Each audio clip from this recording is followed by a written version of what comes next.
मेरे प्यारे विद्यार्थियों, आप लोगों को ढेरों प्यार एवं शुभ आशीर्वाद।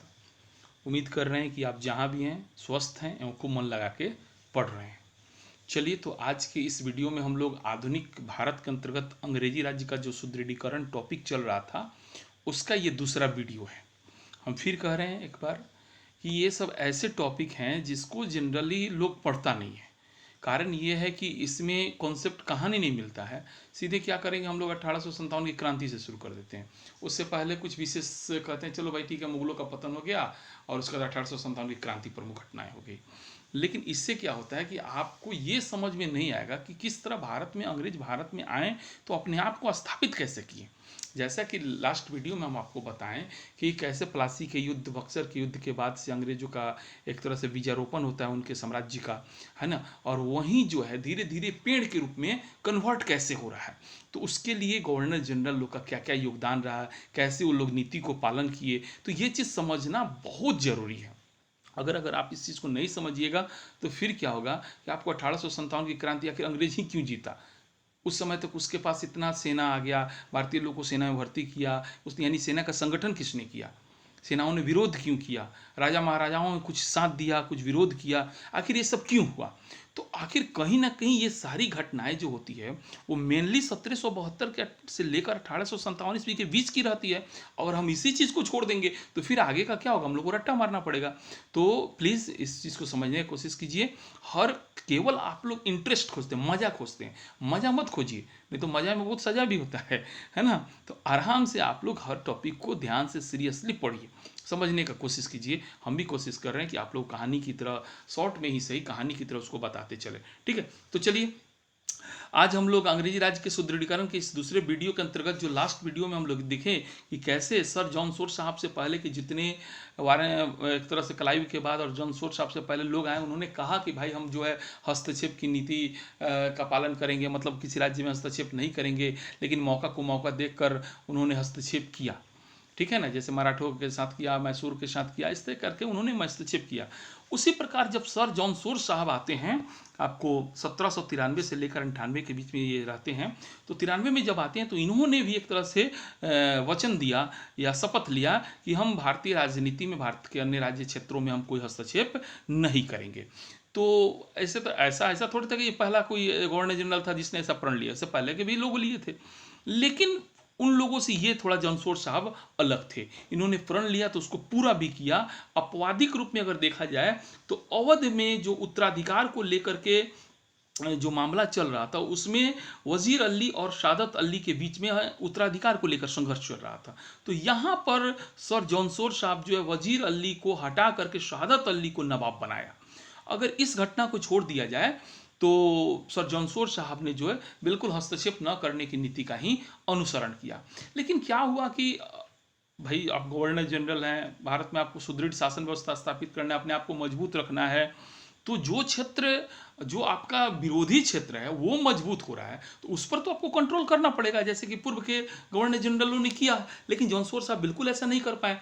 तो क्या हुआ कि देखा गया कि मराठा जो अपनी शक्ति का विस्तार कर रहे हैं, अन्य भारतीय राज्य भी अपने क्षेत्र का विस्तार करने लगे, शक्ति का विस्तार करने लगे। भारत में जो अन्य यूरोपीय शक्तियां थी वो भी अपनी शक्ति का विस्तार कर रहा था।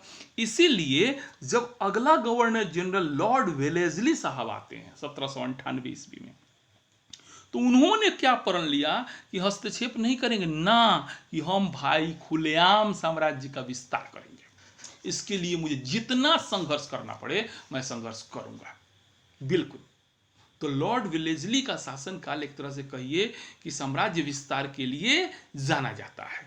उन्होंने क्या किया कि सबसे पहले उन कमजोर किंतु स्वतंत्र राज्यों पर अधिकार किया जो कि विभिन्न प्रकार के बहाना बनाया। लॉर्ड वेलेस्ली का एक डॉक्ट्रिन ऑफ लैप्स जानते होंगे, व्यक्तिगत की नीति, तो वो राज्य पर अधिकार करने के लिए बहुत तरह के उन्होंने कुशासन का आरोप लगाया, और उसके बाद क्या बोलते हैं अल्पायु शासक होने का आरोप लगाया, शासन प्रबंधन में खराबी का आरोप लगाया। मैंने किसी भी तरह से आरोप लगाकर जहाँ जरूरत पड़ा वहाँ युद्ध किया। मैंने कैसे भी हो वो अपने दुर्बल क्षेत्र थे या कम या क्या बोलते शक्तिशाली क्षेत्र थे, उस सब पर वो अधिकार करने का प्रयास किया। इस क्रम में उन्होंने तंजौर, सूरत, कर्नाटक, इन सब राज्यों पर जो है कहा कि यहाँ शासन प्रबंधन सही से नहीं चल रहा है। जैसे देखते हैं कि कभी कभी अगर आधुनिक एग्जाम्पल दे आज के समय में, तो राज्यों में जो राष्ट्रपति शासन लगाया जाता है, यानी 356 का जो प्रयोग किया जाता है, उसका आधार क्या होता है? 355 होता है ना, 365 होता है। यानी कि राज्य का शासन जो संविधान के हिसाब से नहीं चले या राज्य की सुरक्षा को खतरा हो जाए, तो इस तरह से आरोप लगा कर क्या किया जाता है? राज्य में राष्ट्रपति शासन लगा दिया जाता है, यानी उस समय क्या होता है? केंद्र का अधीन हो जाता है। तो उसी टाइप से थोड़ा बहुत समझ सकते हैं कि वेलेस्ली ने क्या किया कि तंजौर, सूरत, कर्नाटक, इन सब राज्यों में कहा कि भाई यहाँ का शासन प्रबंधन सही नहीं है, इसीलिए इसको जो अंग्रेजी राज्य में शामिल कर लिया जाए। फिर उसी तरह से क्या किया? फर्रुखाबाद के शासक को बोला भाई अल्पायु है, इससे शासन वासन होने नहीं वाला नहीं है, तो भाई इसको भी अंग्रेजी राज्य में क्या किया जाए? सम्मिलित कर लिया जाए। उसके बाद वहाँ उन्होंने सबसे अपने महत्वपूर्ण शत्रु जो थे कौन थे? मराठा, है ना, मराठा की ओर ध्यान फोकस किया। क्यों? क्योंकि वो अपने शक्ति का विस्तार करते जा रहे थे। ऐसे परिस्थिति में वेलेस्ली साहब जो है खुद से, मतलब ऐसा नहीं है कि उन्होंने अपने तरफ से पहल करके मराठों के राजनीति में हस्तक्षेप करना शुरू कर दिया। फलतः आप समझ सकते हैं जब हस्तक्षेप करेंगे तो क्या होगा? युद्ध होगा। तो फलतः क्या होता है? सेकेंड एंग्लो मराठा वार, जो 1803 से लेकर 1805 ईस्वी तक चलता है। इस दौरान जो है वेलेस्ली साहब जो क्या करते हैं कि मराठों की जितना उपयोगी जमीन था, किला था, उस सब पर अधिकार कर लिया और सैनिक दृष्टि से उनको बहुत ही कमजोर कर दिया। ऐसा नहीं है, वे चाहते अगर इस युद्ध को और ज़्यादा समय तक चलने दिया जाता तो वो मराठों का नामो निशान मिटा दिए होते। लेकिन क्या हुआ कि इसी बीच क्या होता है कि जो इंग्लैंड में बोर्ड ऑफ डायरेक्टर था ना, जो कंपनी का डायरेक्टर था, वो जब वेलेस्ली की उग्रता का, साम्राज्यवादी नीति का खबर मिलता है, वे लोग काफ़ी परेशान हो जाते हैं और तुरंत फ़ोन करते हैं। फ़ोन मतलब इन द सेंस उसको बुला लिया गया कि नहीं तुम आओ, तुम आ जाओ, जल्दी आ जाओ यहाँ पे, है ना। तो इस तरीके से वेलेस्ली साहब को इंग्लैंड बुला लिया जाता है। लेकिन इंग्लैंड जाने से पहले एक और वे महत्वपूर्ण युद्ध में हिस्सा लेते हैं, जो था कि चतुर्थ एंग्लो मैसूर वार, चतुर्थ आंग्ल मैसूर युद्ध 1799 ईस्वी में। इस युद्ध में उन्होंने मैसूर का बिल्कुल नामो निशान मिटा दिया और उसके बाद जैसे वहाँ के डायरेक्टर ने उनको बुलाया, वे वापस चले गए। उनके वापस जाने के बाद में फिर से एक बार जो है बोर्ड ऑफ डायरेक्टर ने निर्णय लिया कि नहीं, अब कार्नवालिस को भेजा जाएगा, जो पहले आ चुके थे। हाँ बिल्कुल, दूसरे शासन, दूसरे कार्यकाल के लिए उनको भेजा गया कि जाओ भाई तुम थोड़ा शांति से वहाँ पर साम्राज्य विस्तार करना, शांति से सब कार्य करना, ठीक है। लेकिन बेचारे कार्नवालिस साहब ज़्यादा दिन तक नहीं रह पाते हैं, क्योंकि उनकी कुछ ही महीनों में मृत्यु हो जाती है। तत्पश्चात जो है लॉर्ड मिंटो को जो है 1807 ईस्वी में गवर्नर जनरल बनाकर भारत भेजा जाता है। अब ध्यान दीजिए, अब लॉर्ड मिंटो जिस समय भारत है, उस समय क्या होता था कि भारत पर जो विदेशी आक्रमण का भय व्याप्त था। फ्रांस, रूस, ये सब कभी भी आक्रमण कर सकता था, है ना। तो इसीलिए उन्होंने सोचा कि भाई हमको भारत में रहकर सबसे पहले अपने आप को क्या करना है? मजबूत बनाना है। और मजबूत बनाने के लिए मजबूत राज्य के साथ युद्ध करिएगा तो मजबूत हो पाइएगा? नहीं हो पाइएगा। तो क्या करना पड़ेगा? मजबूत राज्य जो भी है उसके साथ संधि करिए, है ना। तो इसीलिए जो है लॉर्ड मिंटो ने जो है सिख राज्य के संस्थापक रणजीत सिंह के साथ अमृतसर की संधि करते हैं। अमृतसर की संधि काफ़ी फेमस है, याद रखिएगा, 1809 ईस्वी में किया, ठीक है। अमृतसर की संधि की, उसके बाद सिंध के अमीरों के साथ उन्होंने संधि की ताकि वे विदेशी आक्रमण के भय से मुक्त हो सकें, इन लोगों का सहयोग ले सकें, ठीक है ना। इस प्रकार जो मिंटो का कार्यकाल में अंग्रेजी साम्राज्य का विस्तार तो नहीं हुआ, किंतु जो भारत पर फ्रांसीसी आक्रमण का एक भय था वो समाप्त हो जाता है। इस प्रकार लॉर्ड मिंटो के बाद आते हैं लॉर्ड हेस्टिंग्स। कौन आते हैं? लॉर्ड मिंटो के बाद लॉर्ड हेस्टिंग्स आते हैं 1813 ईस्वी में, है ना। उन्होंने भी जानते हैं, उन्होंने भी कहा कि वो हस्तक्षेप नहीं करेंगे। लेकिन आपको बता दें, सबसे खतरनाक कट्टर अगर कोई साम्राज्यवादी था तो वो था लॉर्ड हेस्टिंग्स था, है ना। उसने एक प्रकार से वेलेस्ली साहब के अधूरे कार्य को पूरा किया। जिस तरह से वेलेस्ली साहब कैसे कट्टरता के साथ साम्राज्यवादी नीति का विस्तार किया था, वैसे ही हेस्टिंग्स साहब के बारे में भी ध्यान में रखिएगा। उन्हें बिल्कुल कट्टरता पूर्वक साम्राज्यवादी नीति का जो है प्रचार प्रसार किया, है ना। साम्राज्यवादी सिद्धांत पर चले, है ना। और इस प्रकार से उन्होंने वेलेस्ली साहब के अधूरे कार्य को पूर्ण किया और अंग्रेजों को भारत में सर्वोच्च शक्ति बना दिया। उन्होंने नेपाल से युद्ध किया, ठीक है। उसके बाद तृतीय आंग्ल मराठा युद्ध लड़ा, और उसके बाद इस युद्ध तृतीय आंग्ल मराठा युद्ध में उन्होंने क्या किया, मराठों की शक्ति हमेशा के लिए समाप्त कर दिया। इस प्रकार लॉर्ड हेस्टिंग्स ने युद्धों द्वारा भारत में अंग्रेजी राज का विस्तार किया और उसे भारत की सर्वश्रेष्ठ शक्ति बना दिया। लेकिन यहाँ आपको एक चीज ध्यान देना है कि हाँ, लॉर्ड हेस्टिंग्स के बाद में आते हैं जब लॉर्ड एमहर्स्ट, तो इन्होंने बर्मा के साथ युद्ध किया। बर्मा से भय था, ये बर्मा के साथ 1824 से लेकर के इनका युद्ध है, 1823 से लेकर 28 तक इनका कार्यकाल है।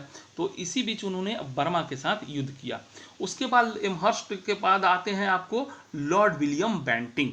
कौन आते हैं, लॉर्ड विलियम बेंटिंग साहब आते हैं, 1828 ईस्वी में आते हैं, ठीक है, ठीक है। तो लॉर्ड हेस्टिंग्स इससे पहले आ चुके थे, लॉर्ड हेस्टिंग्स, लॉर्ड एमहर्स्ट, ये लोग साम्राज्यवादी नीति का विस्तार किया। लॉर्ड एमहर्स्ट ने बर्मा के साथ युद्ध किया, है ना। अब ध्यान दीजिए यहाँ पे कि लॉर्ड विलियम बेंटिंग के समय में ये उनके पूर्व के जो गवर्नर जनरल थे, वे लोग युद्ध में इतना ज़्यादा व्यस्त रहे कि अंग्रेजी कंपनी का जो है आर्थिक स्थिति बिल्कुल दयनीय हो गया था, ठीक है। साम्राज्य का तो बहुत बड़ा साम्राज्य का विस्तार किए। अब साम्राज्य का आप विस्तार करते जाइए, वहाँ एक सुसंगठित शासन व्यवस्था स्थापित नहीं कीजिएगा तो ये शासन प्रबंधन में असुविधा उत्पन्न करेगा ना। देखिए, इसका दो नुकसान हुआ। ये लोगों ने साम्राज्यवादी नीति को, पूर्व के गवर्नर जनरल ने साम्राज्यवादी नीति को पालन किया, ठीक है। तो आप साम्राज्यवादी नीति का पालन कर रहे हैं तो वहाँ पे एक सुसंगठित साम्राज्य भी तो स्थापित कीजिए। केवल साम्राज्य का विस्तार करते गए, धन का अपव्यय करते गए, तो एक तरफ क्या नुकसान हुआ, धन की हानि हुई, और दूसरा तरफ क्या हुआ कि एक सुसंगठित साम्राज्य का स्थापना नहीं हो पाया, ठीक है ना। तो फलतः लॉर्ड विलियम बेंटिंग साहब जब भारत में आते हैं तो वो क्या करते हैं कि सबसे पहले कंपनी को आर्थिक रूप से मजबूत बनाने का कोशिश करते हैं, है ना, आर्थिक रूप से उसको ताकि मजबूत बना लिया जाए, है ना। और साथ ही शांति व्यवस्था और सुधार की नीति को अपनाया। भारतीय नरेशों के आंतरिक मामलों में हस्तक्षेप करना बिल्कुल कम कर दिया। आय में वृद्धि की ओर ध्यान दिया। ऐसा माना जाता है, जानते हैं एक बात, माना जाता है कि जिस समय भारत आए थे ना, उस समय कंपनी को प्रति वर्ष 1 करोड़ रुपया घाटा हो रहा था। कंपनी को 1 करोड़ रुपया घाटा हो रहा था, लेकिन विलियम बेंटिंग साहब ने अपनी जो आर्थिक नीति थी उसके वजह से जब वहाँ से गए तो उस समय तक कंपनी जो है प्रति वर्ष जो है 2 करोड़ रुपया अर्जन कर रहा है, कमा रहा है, आय हो रहा है ना। इस प्रकार लॉर्ड विलियम बेंटिंग साहब ने कंपनी को आर्थिक दृष्टि से संपन्न बनाया, भारत में अंग्रेजी राज को दृढ़ किया।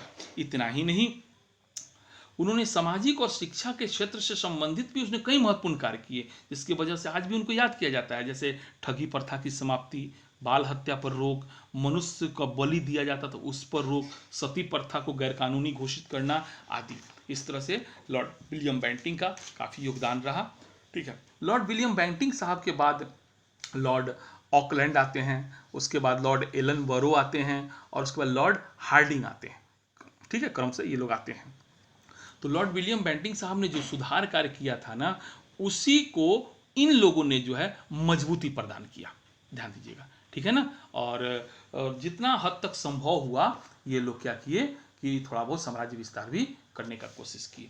लेकिन जो अगला आता है वो काफ़ी इंपॉर्टेंट है, उनका नाम है लॉर्ड डलहौजी, ठीक है। यानी हार्डिंग के बाद कौन आते हैं, लॉर्ड डलहौजी 1848 ईस्वी में, है ना। लॉर्ड डलहौजी ये बिल्कुल साम्राज्यवादी थे। उनका उद्देश्य भारत में अंग्रेजी राज का अधिकतम से अधिकतम विस्तार करना था, एकदम से।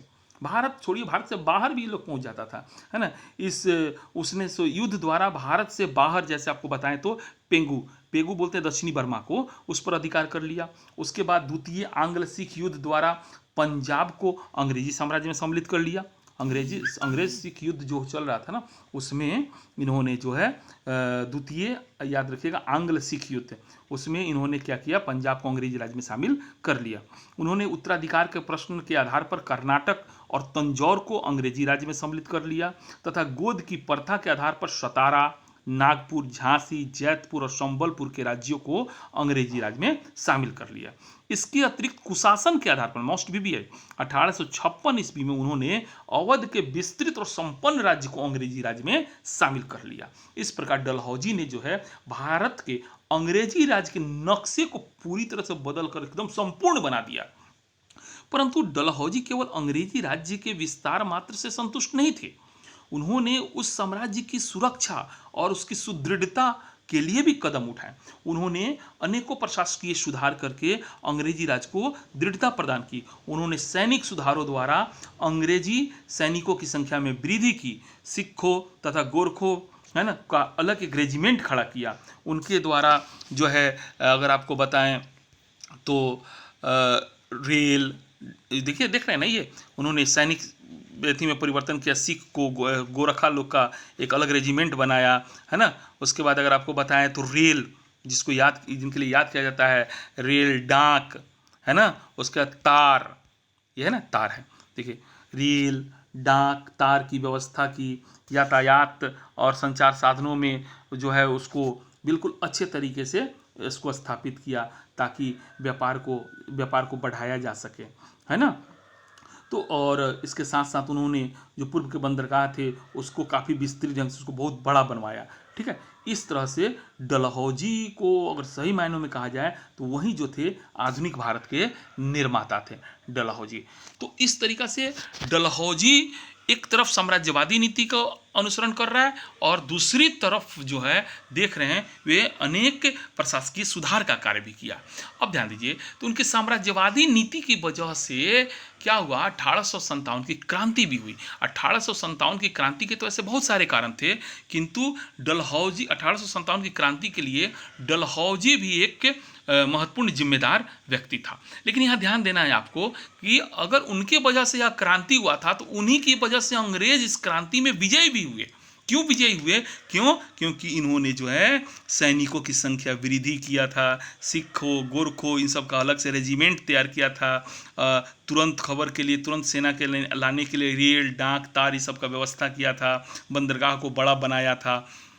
तो एक तरफ डलहौजी 1857 की क्रांति के लिए जिम्मेदार थे, तो दूसरी तरफ ये जो है 1857 की क्रांति की सफलता के लिए भी इन्हीं को माना जा सकता है। चलिए, तो इस तरीका से हम लोग 1772 से लेकर 1857 के बीच के घटनाक्रम को देखे और इस बात को भली भांति समझने का प्रयास किए कि अंग्रेज भारत में आने के बाद अपने आप को कैसे खासकर 1772 से लेकर 1857 के बीच में एक व्यापारिक कंपनी के रूप में होते हुए भी भारत में अपने आप को राजनीतिक रूप से कैसे मजबूत बनाया। अगर आपको हम फिर कह रहे हैं, अगर इस चीज़ को नहीं समझें तो फिर से इस वीडियो को देखिए, दोनों पार्ट को ध्यान से देखिए। दोनों पार्ट अगर आप ध्यान से देखिएगा, सुनिएगा, समझिएगा तो आगे का जो टॉपिक होगा वो काफ़ी आपको आसान पड़ेगा। ठीक है, चलिए आज इतना ही रहने देते हैं, फिर नेक्स्ट वीडियो में अगला टॉपिक शुरू करेंगे। चलिए, आप लोग को बहुत बहुत धन्यवाद।